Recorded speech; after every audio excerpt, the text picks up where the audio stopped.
నారా లోకేష్ ఇప్పుడు వారసుడు కాదు, తనని తాను నిరూపించుకున్న రాజకీయ నాయకుడు. ఇంకా చెప్పాలంటే వారసుడు అన్న మైనస్ని సమర్థంగా తొలగించుకుని తన నాయకత్వ లక్షణాలను నిరూపించుకున్న నేత. 5 ఏళ్ల కిందట టీడీపీ ఓడిపోయినప్పుడు పార్టీకి ఆయనే భారం అన్నారు. ఈ రోజు నారా లోకేష్ వల్లే టీడీపీ గెలిచింది అంటున్నారు. 5 ఏళ్లలో వచ్చిన మార్పు, లోకేష్ తెచ్చిన మార్పు ఇదే. రాజకీయాల్లోకి రాకముందు లోకేష్ అంటే ఓ ముఖ్యమంత్రి మనవడు, మరో ముఖ్యమంత్రి కుమారుడు. నారా లోకేష్ జీవితంలో అత్యధిక కాలం సీఎం కుటుంబ సభ్యునిగానే గడిచింది. కానీ ఇప్పుడు మంగళగిరి ఎమ్మెల్యేగా తనకంటూ సొంత ఇమేజ్ని సంపాదించుకున్నారు. ఇక ముందు టీడీపీలో తనదైన ముద్ర వేసుకునేందుకు సిద్ధమవుతున్నారు.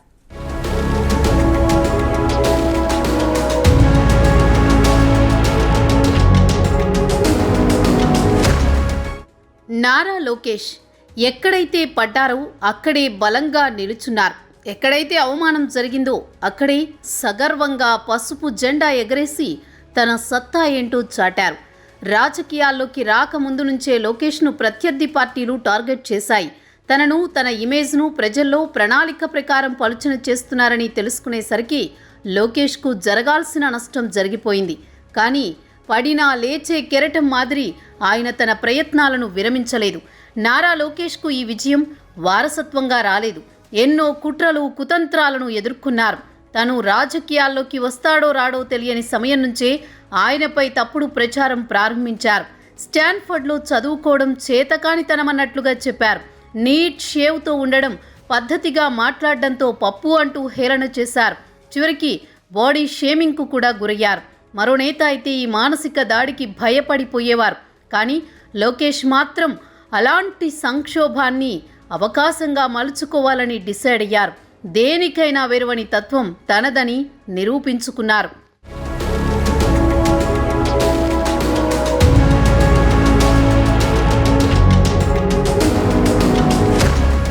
రెండు 2019 ఎన్నికల్లో తెలుగుదేశం ఓడిపోవడంతో ఆ పార్టీ సంక్షోభాన్ని ఎదుర్కొంది. ఆ సంక్షోభంలో అవకాశాల్ని వెతుక్కున్నారు నారా లోకేష్. 2019లో మంత్రిగా ఉన్నా ఆయన ఓడిపోయారు. పార్టీ ఓడిపోయింది. సోషల్ మీడియాలోనూ ఆయనను ట్రోల్ చేయని వారు లేరు. అంత ఘోరమైన ఓటమిని చవి చూసినా నారా లోకేష్ కుంగిపోలేదు. ప్రణాళికాబద్ధంగా తనను తాను బిల్డ్ చేసుకున్నారు. తన ఇమేజ్ మార్చుకున్నారు. పాదయాత్ర ద్వారా పార్టీకి భవిష్యత్తు నాయకుణ్ణని నమ్మకం కలిగించారు. లోకేష్ తన నాయకత్వ సామర్థ్యాన్ని ఓటమి నుంచి వచ్చిన అవకాశంతో నిరూపించుకున్నారు. డీబీటీ పథకాల ఆలోచన నారా లోకేష్దే. టీడీపీలో ఉన్న ప్రతి ఒక్కరికి ఈ విషయం తెలుసు. రాజకీయాల్లోకి రాకముందు నుంచే టీడీపీ పాలసీల్లో ఆయన తనదైన ముద్ర వేశారు. 2009లో టీడీపీ నగదు బదిలీ హామీని ఇచ్చింది. మేనిఫెస్టోలో పెట్టి విస్తృతంగా ప్రచారం చేసింది. దేశవ్యాప్తంగా చర్చనీయాంశమైంది ఆ పథకం. కానీ ఆ ఎన్నికల్లో ప్రజారాజ్యం, లోక్సత్తా వంటి పార్టీలు ప్రభుత్వ వ్యతిరేకత ఓట్లు చీల్చడంతో టీడీపీ విజయం దాకా చేరలేకపోయింది.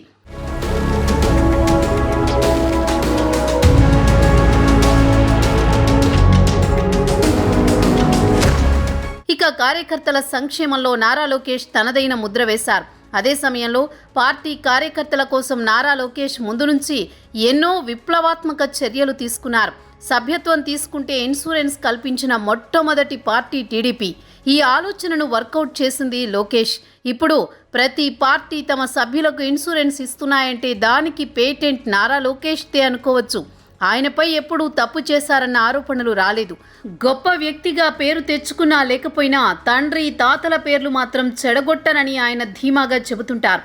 కానీ తాతలోని ముక్కుసూటితనం, తండ్రిలోని పనితనం కలిసి వారిద్దరినీ మించిన నాయకుడవుతారన్న నమ్మకాన్ని పార్టీలో కల్పించారు. ఇక లోకేష్ చేపట్టిన యువగలం పాదయాత్ర ఎంతో సక్సెస్ అయ్యింది. ఈ సమావేశాలు, సభల వల్ల టీడీపీ కేడర్లో లోకేష్ ఒక కాన్ఫిడెన్స్ వచ్చేలా చేశారు. వైసీపీ వేధింపులతో ఇబ్బందులు పడుతున్న టీడీపీ కార్యకర్తలకు నేనున్నానంటూ భరోసా ఇచ్చారు.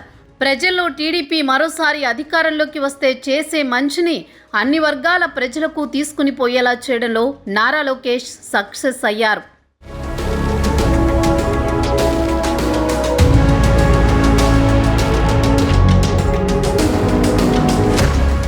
ఈ ఎన్నికల్లో మంగళగిరిలో 39 ఏళ్ల తర్వాత మళ్లీ పసుపు జెండా ఎగిరింది. మంగళగిరిలో టీడీపీ నుంచి నారా లోకేష్ ఎన్నికల బరిలో నిలబడ్డారు. ఇక్కడ వైసీపీ నుంచి లావణ్య ఎన్నికల బరిలో ఉన్నారు. అయితే మొదటి నుంచి టీడీపీ ఈ స్థానాన్ని ఎంతో ప్రతిష్టాత్మకంగా తీసుకుంది. ఈ క్రమంలో మొదటి నుంచి నారా లోకేష్ ఈసారి ఎన్నికల్లో ఎలాగైనా సత్తా చాటాలని ప్రతిష్టాత్మకంగా తీసుకుని ప్రచారం నిర్వహించారు. ఇక్కడ 1985లో తొలిసారి టీడీపీలో విజయం సాధించింది. ఆ తర్వాత ఇప్పుడు మళ్లీ నారా లోకేష్ విజయ ఢంకా మోగించారు. అమరావతిలో నిరంతరం ప్రజలకు నారా లోకేష్ అందుబాటులో ఉంటూ తానున్నానంటూ కూడా ప్రజలకు భరోసా ఇస్తూ ప్రచారం నిర్వహించారు. ఎక్కడైతే ట్రోలింగ్కు గురయ్యారో, కనీసం మంగళగిరి అని పలకడం రాదని ఆయనను ట్రోల్ చేశారో అక్కడే నారా లోకేష్ సెన్సేషన్ క్రియేట్ చేశారు. అంతేకాకుండా ప్రజల మనసులు గెలవడంలో గొప్ప విజయం సాధించారని చెప్పుకోవచ్చు. ఇప్పటి వరకు ఆ నియోజకవర్గంలో అత్యధిక మెజారిటీ 17,265గా ఉంది. ఆ రికార్డును లోకేష్ తిరగరాస్తూ 91,000కు పైగా ఓట్ల మెజారిటీతో గెలుపొందారు. ఈ ఎన్నికల్లో లోకేష్ సాధించినదే రాష్ట్రం మొత్తం మీద అత్యధిక మెజారిటీలలో టాప్ 3లో ఒకటిగా నిలిచింది.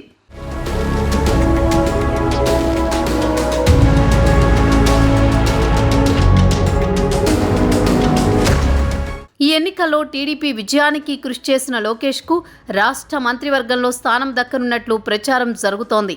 ఆయనకు ప్రాధాన్యమున్న కీలక మంత్రిత్వ శాఖలపై పగ్గాలు అప్పజెప్పే అవకాశం ఉందనే టాక్ వినిపిస్తోంది. ఇప్పటికే లోకేష్పై చంద్రబాబు ఒక కీలక నిర్ణయం తీసుకున్నట్లు పార్టీ వర్గాల్లో చర్చ నడుస్తోంది.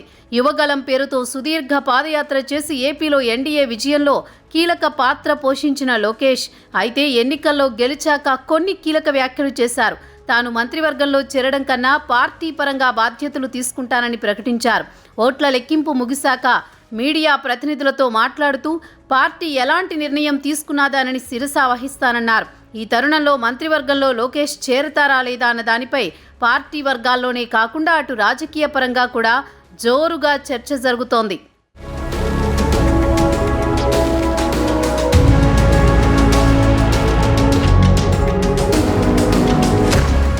మరోవైపు ఈ అంశంపై పలు సోషల్ మీడియా వేదికల్లో కూడా వివిధ రకాల అభిప్రాయాలు వ్యక్తమయ్యాయి. గతంలో ఐటీ శాఖ మంత్రిగా పనిచేసిన నారా లోకేష్కు మరోసారి ఆ శాఖనే కేటాయిస్తారన్న ప్రచారం విస్తృతంగా జరుగుతోంది. వీటిపై తాజాగా పార్టీ అధినేత చంద్రబాబు స్పందించినట్లు తెలుస్తోంది. నారా లోకేష్ రాజకీయ భవిష్యత్తుపై కేటాయించే పదవిపై స్పష్టత ఇచ్చినట్లు సమాచారం. కేబినెట్ బయట ఉంటే ప్రభుత్వానికి సంబంధించిన కీలక విధానాలు, నిర్ణయాలు వాటి అమల్లో భాగస్వామ్యం ఉండదన్న ఆలోచనతో మంత్రివర్గంలోకి తీసుకోవాలన్న నిర్ణయానికి వచ్చినట్లు తెలుస్తోంది. గతంలో కూడా ఐటీ, పంచాయతీరాజ్ శాఖల మంత్రిగా నారా లోకేష్ కొనసాగారు. అప్పట్లో విశాఖ, మంగళగిరి, విజయవాడ, అనంతపురం ఇలా పలు జిల్లా కేంద్రాల్లో ఐటీ, ఆటోమొబైల్స్ కంపెనీలు తీసుకురావడంలో కీలక పాత్ర పోషించారు. దీంతో పాటు నరేగా నిధులతో చాలా గ్రామాల్లో 25,000 కిలోమీటర్లకు పైగా పొడవైన సిమెంట్ రోడ్లను అందుబాటులోకి తెచ్చారు. అందుకే ఈసారి కూడా లోకేష్ను మంత్రివర్గంలోకి తీసుకుని ఏదైనా కీలకమైన శాఖను కేటాయించి ఆయన సేవలను రాష్ట్రానికి ఉపయోగపడేలా చేయాలని భావిస్తోంది టీడీపీ అధిష్టానం. దీనిపై త్వరలో మరింత స్పష్టత రానుంది. మొత్తానికి లోకేష్ మాత్రం పంతం పట్టి వైసీపీ కంచుకొట్టును బద్దలు కొట్టారు. తాను అనుకున్నది సాధించి చూపించారు.